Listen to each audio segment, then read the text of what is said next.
दर्शक बंधु विरक्त वचन यही एपिसोड को आपण मानक स्वागत।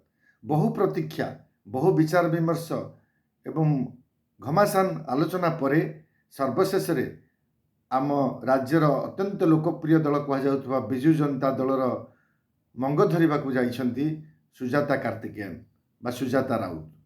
ओडिया घरर झियो किंतु तमिलनाडुर बहु भिके कार्तिकेयन पांडियान आईएएस बा पूर्वतन व्यक्तिगत सचिव नवीन पट्टनायक जी धर्मपत्नी सुजाता राउत बा कार्तिकेयन से आनुष्ठानिक भाव विजु जनता दल में जोगदेला जो सबू क्रिया प्रतिक्रिया नहीं जो आलोचना होता एक प्रकार अवसान घटी तथापि ये आमर ए कथार कहबार नूतनत्व कौन अच्छे कौन अधिका खबर एतिर अच्छे केवल एतिक आम कहवाई चाहूँ जे भारतीय राजनीति रे प्रत्येक भारतीय राजनीति करिबारे कौन असुविधा ना सी ओडिशार झियो तमिलनाडुर बोहू से तमिलनाडुर झियो बिहार झियो ओडिशार बोहू बा बोहूटे पर घर लोक झीटे बाहर घर लोक ये जो सब पातर अंतर बा पुरातनीय कथबार्तार कौन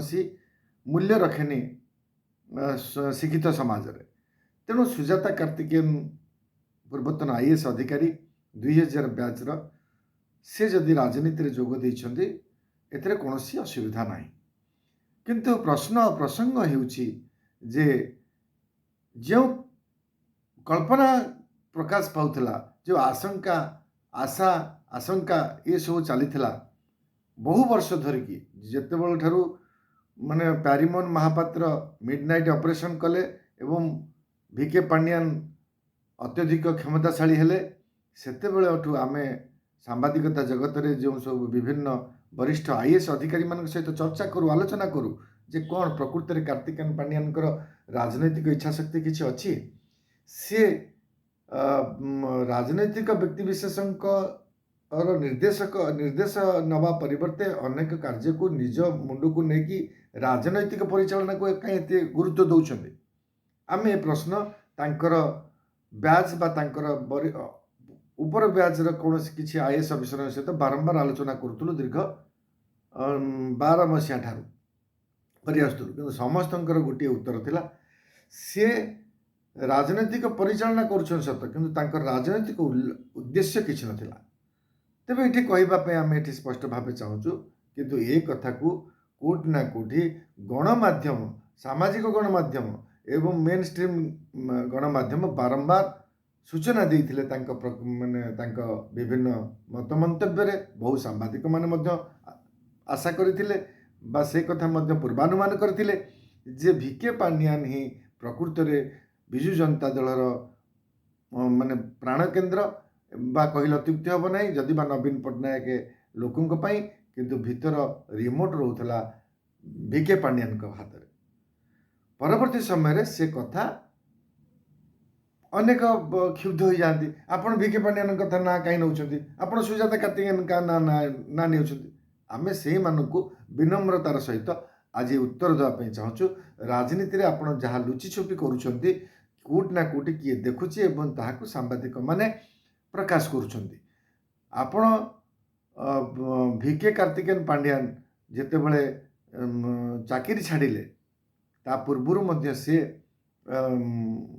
5T सचिव भाव कार्य करुले जदि बा 5T को विवाह कर सबकि 7 खुण माप थिला।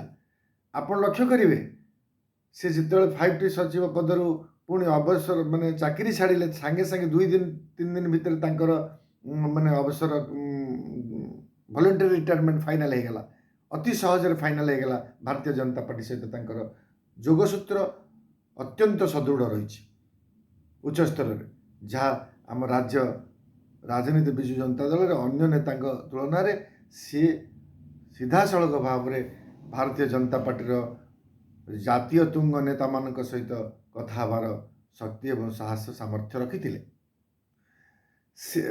सांगे सांगे सी जो मैंने चाकरी त्याग करते आईएएस पदवी त्याग कर देते 5T को एक विभाग 5T अध्यक्ष पद मिलता कैबिनेट पद मिलता ଏବଂ ନବୀନ ଓଡ଼ିଶାର ମଧ୍ୟ ଅଧ୍ୟକ୍ଷ ଦାୟିତ୍ୱ ମିଳିଥିଲା। ନବୀନ ଓଡ଼ିଶା ଏକ କାର୍ଯ୍ୟକ୍ରମ, 5T ଏକ କାର୍ଯ୍ୟକ୍ରମ। ଯେତେବେଳେ ନବୀନ ପଟ୍ଟନାୟକର ଇଚ୍ଛା ଶକ୍ତିର ସିଏ ହେଉଛନ୍ତି ବାହକ, ପ୍ରେରଣାଦାୟକ, ଏବଂ ସିଏ ହିଁ 2024ର ଷ୍ଟାର ପ୍ରଚାରକ। ଆଉ ନବୀନ ବାବୁଙ୍କୁ ଷ୍ଟେଜରେ ଦେଖିବାକୁ ମିଳିଲାନି। ତେଣୁ ସ୍ୱାଭାବିକ ଭାବରେ ମିଡ଼ିଆ ଯେଉଁ ଆକଳନ କରିଥିଲା, ମିଡ଼ିଆ ଯେଉଁ ପୂର୍ବାନୁମାନ କରିଥିଲା, ଆମେ ତାହା ହିଁ ବାରମ୍ବାର କହିବା ପାଇଁ ଚାହୁଁଛୁ ଯେ ମିଡ଼ିଆ ସୁଜାତା କାର୍ତ୍ତିକେୟନ ମାନଙ୍କ ବାବଦରେ ମଧ୍ୟ ଏ ପୂର୍ବାନୁମାନ କରିଥିଲା ଯେ ସେ ହିଁ ମଙ୍ଗ ଧରିବେ। ଆଜି ଯେଉଁ କଥା କୁହାଯାଉଛି ସେ ଦଳର ପ୍ରାଥମିକ ସଦସ୍ୟ ପଦ ଗ୍ରହଣ କଲେ, ଇଏ ଏକ ଔପଚାରିକ କ'ଣ ବିଲକୁଲ ପଦ ନ ନେଲେ ଶାସନ ମୁଖ୍ୟ ହୋଇପାରିବେନି? କ'ଣ ଆପଣଙ୍କର ସୋନିଆ ଗାନ୍ଧୀ ପ୍ରଧାନମନ୍ତ୍ରୀ ହେବା ପାଇଁ ଚାହିଁଲେନି? କ'ଣ ସିଏ କଂଗ୍ରେସର ମୁଖ୍ୟ ନଥିଲେ? ତାଙ୍କ ନିର୍ଦ୍ଦେଶରେ ପ୍ରଧାନମନ୍ତ୍ରୀ ମନମୋହନ ସିଂ କାମ କରୁନଥିଲେ? ପିଭି ନରସିଂହ ରାଓ ତାଙ୍କ କଥା ଶୁଣୁନଥିଲେ? ଠିକ୍ ସେଇଭଳି ଭାବରେ ଓଡ଼ିଶାରେ ମୋଟାମୋଟି ଭାବେ କହିବାକୁ ଗଲେ ଏଇ ଯେଉଁ 97 ମସିହା ପଟୁ ଯେଉଁ ବିଜୁ ଜନତା ଦଳ ଆରମ୍ଭ ହୋଇଥିଲା, ସେ ଦଳରେ ନବୀନ ପଟ୍ଟନାୟକଙ୍କର ଉତ୍ତରାଧିକାରୀ ହୁଏତ ଯଦି କାହାକୁ ଆଗାମୀ ଦିନରେ କୁହାଯିବ ବା ସତ୍ତ୍ୱାଧିକାରୀ କୁହାଯିବ, ସେ ହିଁ ସୁଜାତା ମ୍ୟାଡ଼ାମ୍ ହେବେ। ଏଥିରେ କୌଣସି ଅବକାଶ ନାହିଁ ବା ଆଉ ଆଶା ଆଶଙ୍କା ବା ଏସବୁ ଆଲୋଚନା ପର୍ଯ୍ୟାଲୋଚନାର କୌଣସି ମୂଲ୍ୟ ନାହିଁ। କେବଳ ରାଜନୀତିରେ ସାଧାରଣ ଲୋକଙ୍କୁ ଟିକେ ଏପଟ ସେପଟ କରିକି ବୁଲେଇ ତୁଲେଇ କହିକି ସେକୁ ଗୃହ ପ୍ରବେଶ ଆଜି କରାଗଲା, ସେ କାମ କରିବେ, ସେ କାମ କରିବେନି, ସେ ନିର୍ଦ୍ଦେଶିକା ହେବେ, ତାଙ୍କ ନିର୍ଦ୍ଦେଶରେ କାର୍ଯ୍ୟ ଚାଲିବ। ଯିଏ ତାଙ୍କ ନିର୍ଦ୍ଦେଶକୁ ଅବମାନନା କରିବ ସିଏ ହୁଏତ ବିଜୁ ଜନତା ଦଳ ରହିନପାରେ। କାରଣ ବିଜୁ ଜନତା ଦଳର ସର୍ବେସର୍ବା ଏକ ଆଞ୍ଚଳିକ ଦଳ ଏବଂ ତାଙ୍କର କାଗଜପତ୍ର, ତାଙ୍କର ଖତିଆନା, ତାଙ୍କର ବ୍ୟାଙ୍କ ଆକାଉଣ୍ଟ ସବୁ କଥା ନବୀନ ବାବୁଙ୍କ ଦ୍ୱାରା ପରିଚାଳିତ ଏବଂ ତାଙ୍କର ସବୁଠାରୁ ବିଶ୍ୱାସନୀୟ ଏବଂ ବିଶ୍ୱସ୍ତ ବ୍ୟକ୍ତିତ୍ୱ ହେଉଛନ୍ତି ଭିକେ ପାଣ୍ଡିଆନ। ଆଉ ଭିକେ ପାଣ୍ଡିଆନଙ୍କର ଧର୍ମପତ୍ନୀ ହେଉଛନ୍ତି ସୁଜାତା କାର୍ତ୍ତିକେୟନ। ପୁଣି ସେଇ ସୁଜାତା କାର୍ତ୍ତିକେୟନଙ୍କ ପାଖକୁ ଶାସନ କ୍ଷମତା ବିଜୁ ଜନତା ଦଳର ଆସିଲା। ହଁ, ଏକଥା ଆମେ କହିବା ପାଇଁ ଚାହିଁବୁ ଯେ ଆପଣମାନେ ୟା ଯଦି ପ୍ରମାଣ ନେବା ପାଇଁ ଚାହୁଁଛନ୍ତି, 2000 ମସିହା ପରଠାରୁ ମିଶନ ଶକ୍ତି କାର୍ଯ୍ୟକ୍ରମ ହେଉଛି। ଇଏ କିଛି କମ୍ କଥା ନୁହେଁ। ନବୀନ ବାବୁ ଶାସନ ଆସିଲା ଦିନଠୁ ମିଶନ ଶକ୍ତି କାର୍ଯ୍ୟକ୍ରମ ଆରମ୍ଭ ହେଇଛି, କିନ୍ତୁ ସେ WNDCD ଓମେନ୍ସ ଆଣ୍ଡ ମହିଳା ଶିଶୁ ବିକାଶ ବିଭାଗ ମାଧ୍ୟମରେ ଏକ ସିଷ୍ଟର କନସର୍ନ ଭାବରେ କାର୍ଯ୍ୟ କରୁଥିଲେ। ପରବର୍ତ୍ତୀ ସମୟରେ 2017 ମସିହାରେ ସୁଜାତା କାର୍ତ୍ତିକେୟନ ପ୍ରଥମ ନିର୍ଦ୍ଦେଶିକା ହେଇଥିଲେ ମିଶନ ଶକ୍ତି ନିର୍ଦ୍ଦେଶାଳୟର, ସେଇ WNDCD ବିଭାଗରେ ଥିଲା।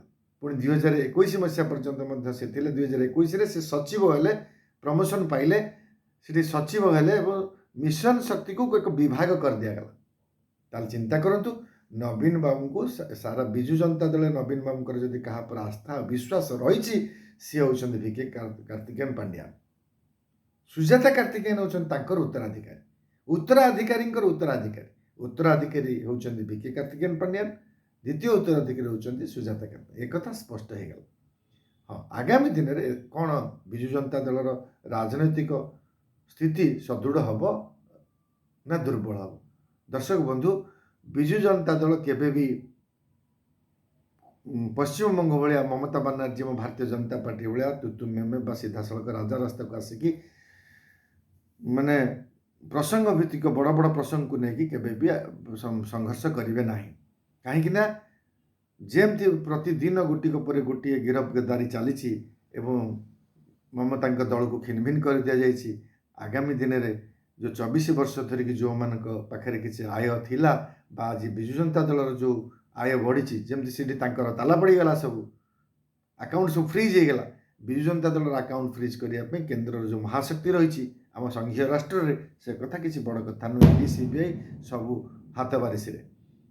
ତେଣୁ ଏ ସବୁକୁ ଲକ୍ଷ୍ୟ କରି ନବୀନ ବାବୁ ତାଙ୍କର ଗୋଟି ଚାଳନା କରୁଛନ୍ତି ଏବଂ ସେ ଦେଖୁଛନ୍ତି ଯେ 24 ବର୍ଷ ଧରିକି ମୋ ଦଳ ଯେତିକି ଆର୍ଥିକ କ୍ଷେତ୍ରରେ ସମୃଦ୍ଧ ହାସଲ କରିଛି, ଯେଉଁ 1000 କୋଟି 1200 କୋଟି 1300 କୋଟି କିଏ କହୁଛି 5000 କୋଟି ଯେଉଁ ମାନେ କ'ଣ ଲିଖିତ ଅଲିଖିତ ସମ୍ପତ୍ତି ରହିଛି, ସ୍ଥାବର ଅସ୍ଥାବର ସମ୍ପତ୍ତି ରହିଛି, ସେ ସମ୍ପତ୍ତି ସୁରକ୍ଷିତ ରହୁ। ଅନ୍ତତଃ ପକ୍ଷେ ଦଳଟା କିଛି ମାତ୍ରାରେ କିଛି ବର୍ଷ ଧରିକି ଆଉ ଚାଲୁ, ତାଙ୍କର ଜୀବନର ସାୟାହ୍ନ ବେଳ। ସେ କ'ଣ ଆଉ ଚାଲି ପାରୁଛନ୍ତି ନା କ୍ରିୟାଶୀଳ ହେଇପାରୁଛନ୍ତି। ସେ କେବଳ ବସିକି ପରାମର୍ଶ ଦେଇପାରିବେ।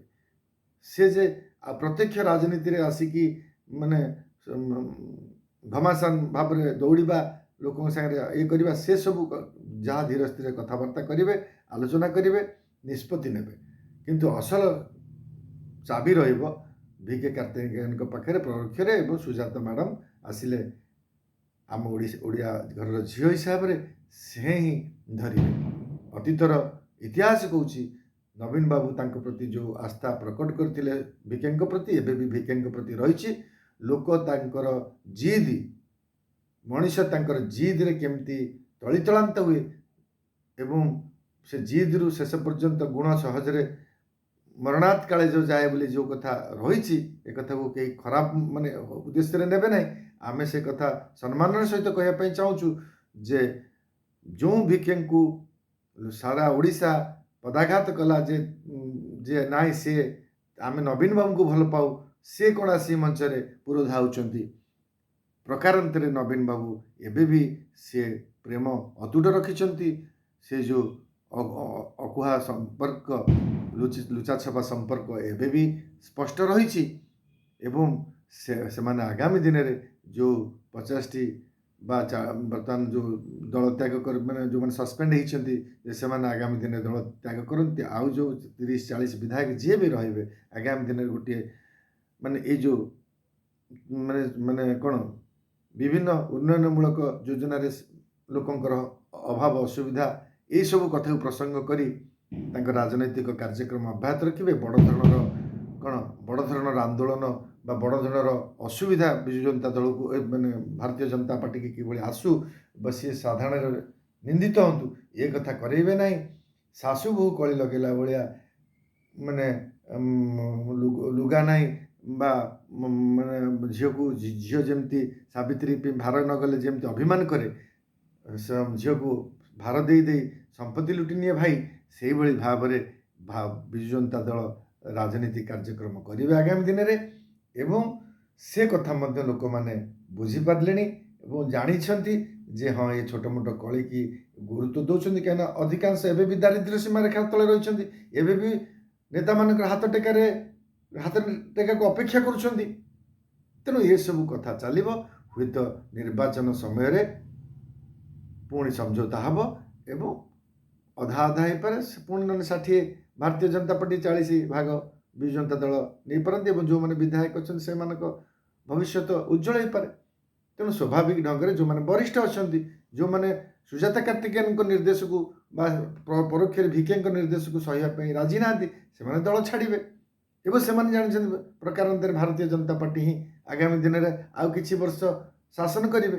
ହଁ, ଏକଥା ହେଇପାରେ ଯଦି କେନ୍ଦ୍ରରେ କୌଣସି ପଟ ପରିବର୍ତ୍ତନ ହେବ, ରାଜନୈତିକ ପରିବର୍ତ୍ତନ, ଏବଂ ମୋଦିଙ୍କର ଲୋକପ୍ରିୟତା ହ୍ରାସ ହେବ, ସିଏ ସେ ସମୟର ଅବସ୍ଥା ଦେଖି ବ୍ୟବସ୍ଥା କରିବେ ଭିକେ।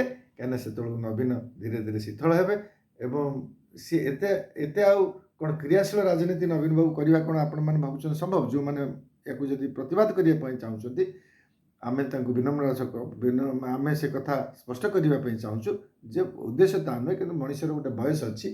ତେଣୁ ସେ ବୟସ ଅତିକ୍ରାନ୍ତ କରିଯାଇଛନ୍ତି ନବୀନ ବାବୁ। ଏବେ ସୁଜାତା ହେଲେ ଦ୍ୱିତୀୟ ସତ୍ତ୍ୱାଧିକାରୀ, ପ୍ରଥମ ହେଲେ ସେପଟେ ଭିକେ କାର୍ତ୍ତିକେୟନ ପାଣ୍ଡିଆନ। ଆପଣଙ୍କୁ ଏ କଥାଟି କେମିତି ଲାଗିଲା? ଯଦି ଉଚିତ ମନେ କରୁଛନ୍ତି ତେବେ ଲାଇକ୍ କରିବେ, ସବସ୍କ୍ରାଇବ୍ କରିବେ।